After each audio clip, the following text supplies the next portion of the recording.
sebelum tiba untuk menghancurkan Ka'bah, pasukan gajah ini sudah dihadang oleh ribuan mulut ababil seperti yang dianimasikan dan juga dilukiskan di sana. Boleh dilihat di sebelah sini ya, itu lukisannya. Nah itu adalah gambaran dari peristiwa luluh lantahnya pasukan gajah ketika burung-burung ababil datang diutus oleh Allah untuk mempertahankan kedudukan Ka'bah dengan melempari gajah-gajah tersebut dengan batu-batu bakar dari neraka. Jadi pasukan gajah yang dipimpin oleh seorang raja yang bernama Abraha ini luluh lantah, dan peristiwa ini juga sesuai dengan apa yang dituliskan di dalam Al-Quran surah Al-Fatih ayat 1 sampai 5. Ya, dan di dalam setelah peristiwa ini tepatnya pada tanggal 12 Rabiul Awal tahun 571 Masehi atau bertepatan dengan tahun gajah tadi di kota Mekah lahirlah seorang nabi akhir zaman yaitu Nabi Muhammad SAW sebagai rahmat dan juga cahaya bagi seluruh alam. Nah, beliau ini lahir dari pasangan Abdullah bin Abdul Muttalib dan juga Nabi Wahab, dan beliau lahir dalam keadaan yatim, juga ayahnya masih di dalam kandungan. Nah, kita sambil berjalan. Nah, di sini berita kelahiran Nabi Muhammad SAW sudah tertulis pada kitab-kitab terdahulu, seperti yang dijelaskan di dalam Al-Quran surah Al-A'raf ayat 127 bahwa nama Nabi Muhammad sudah terlebih dahulu disebutkan di dalam kitab Injil dan kitab Taurat. Jadi sudah ada kabar bahwa akan ada seorang nabi akhir zaman yang lahir pada masa tersebut, yaitu baginda Nabi Muhammad SAW. Lalu silsilah keluarganya ini ada di sebelah sini, sangat berbeda. Kecil-kecil, sok di depan tuh kalau nggak kelihatan. Nggak apa-apa Dede kalau mau di depan. Itu adalah silsilah keluarga Nabi Muhammad SAW. Sok. Udah ini cuma ngeliatin ini doang. Dari Abdullah bin Abdul Muttalib bin Hashim bin Abdul Manaf bin Qusay. Hanya sampai Qusay dituliskannya karena dari Qusay bin Kilab inilah Rasulullah SAW bertemu dengan istrinya yaitu Khadijah binti Khuwailid yang ternyata masih dari satu nasab yang sama, dari satu keturunan Qusay, dari Qusay bertemu di Qusay. Dede, ambil. Punten dulu. Nah, untuk kisah masa kecilnya boleh dilihat di sebelah sini. Nah, ini tentang masa kecil Rasulullah ketika beliau tinggal bersama ibu siswanya yaitu Ibunda Halimah As-Sa'diyah. Ketika beliau dititipkan di usianya yang masih sekitar 2 tahunan hingga usianya 4 tahun tinggal bersama ibu susuannya. Kemudian di usia 4 tahun Nabi Muhammad mendapatkan peristiwa yang sangat besar, yaitu ada peristiwa pembelahan dada atau pensucian hati yang dilakukan oleh malaikat Jibril, sehingga Nabi Muhammad sejak usia 4 tahun sudah terhindar dari hal-hal yang tercela.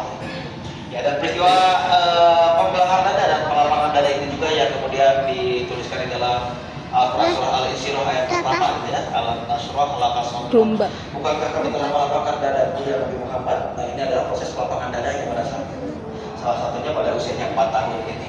Nah, setelah peristiwa ini Nabi Muhammad kemudian kembali ke pangkuan ibunda kandungnya dan tinggal bersama ibunda Aminah itu sampai usianya 6 tahun. Dari usia 6 tahun Rasulullah ditinggal wafat oleh ibundanya dan harus menjalani masa kecilnya dalam keadaan yatim piatu gitu ya. Sehingga Rasulullah pun diasuh oleh kakeknya yaitu Abdul Muttalib. Nah, dan juga setelah kakeknya wafat di usia Nabi Muhammad yang ke-8 tahun, beliau tinggal bersama pamannya yaitu Abu Thalib. Nah, ketika bersama pamannya Rasulullah ini mulai menggembala dan mulai berdagang. Nah, ini adalah fase-fase yang dilalui oleh Rasulullah yang secara tidak langsung itu membentuk karakter-karakter yang baik gitu ya, karakter kenabian dalam diri Nabi Muhammad seperti penyayang, penyabar gitu ya, sampai amanah saat berdagang sehingga beliau bergelar Al-Amin gitu ya. Dan sukses dalam berdagang di usia 25 tahun dan menjalin hubungan kerjasama yang baik dengan rekan bisnisnya yaitu Sayyidah Khadijah yang kemudian menjadi istrinya. Nah, itu di hadapan kita di sana itu ada duplikasi dari kitab Al-Barzanji ya kalian. Nah, mungkin beberapa dari kita sudah tidak asing dengan kitab Barzanji yang sering dilakukan dalam berbagai kegiatan. Itu adalah gambaran tulisan tangan asli dari Syekh Ja'far Al-Barzanji. Kalau dokumen aslinya ada di Universitas King Saud di Saudi Arabia. Itu gambaran tulisan tangannya saja ya. Nah, kita kembali ke kisah Rasulullah. Di sini ada panel tentang pernikahan antara Rasulullah dengan Sayyidah Khadijah yang tadi bertemu saat berdagang gitu ya. Dari mulai pertemuannya kemudian saling jatuh hati dan terjadi pernikahan antara keduanya. Nah, ini juga layarnya bisa digeser-geser ya, silakan saja oleh pengunjung barangkali ingin mencoba. Nah, dan yang menarik dari pernikahannya ini adalah mas kawinnya di sini dituliskan sebanyak 20 ekor unta dan 12,4 ton emas.